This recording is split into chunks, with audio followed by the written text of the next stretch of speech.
What's up, team? Mike here, and welcome back for another Power Monday on a new theme this month. We're going to be looking at leading from your knees. How can we lead from a place of prayer?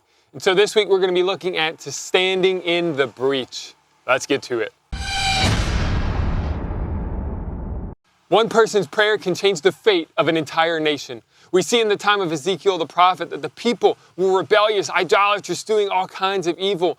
Judgment was imminent. The wrath of God was coming, but God, full of mercy, was looking for a way to save them. And it says this in Ezekiel: I sought for a man among them who should build up the wall and stand in the breach before me for the land, that I should not destroy it. But I found none.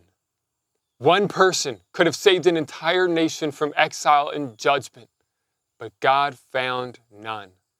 We see a similar story in the book of Exodus under the leadership of Moses. After 400 years of captivity and countless miracles, God sets his people free. But almost immediately in the wilderness, they begin to worship a golden calf. They turn their backs on God and become rebellious. And God's response is to judge them. It is the wrath of God. And God's plan was to start over. He was going to wipe them out and start over with the family of Moses. But Moses would not stand for it. This time there was a man that would stand in the way of God's wrath for the people. Psalm 106 says this: Therefore he, or God, said he would destroy them, the Israelites, had not Moses, his chosen one, stood in the breach before him to turn away his wrath from destroying them.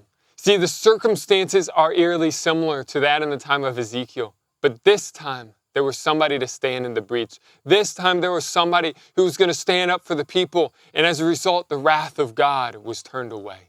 One man's commitment to pray changed the fate of an entire nation. And in the same way, your prayer has the power to change the fate of somebody's life. But do you pray like that's true?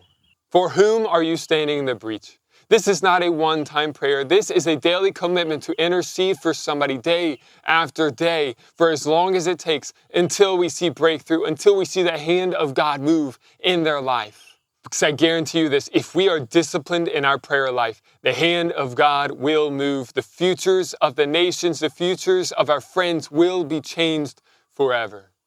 Well, God bless you all. Let's get after it.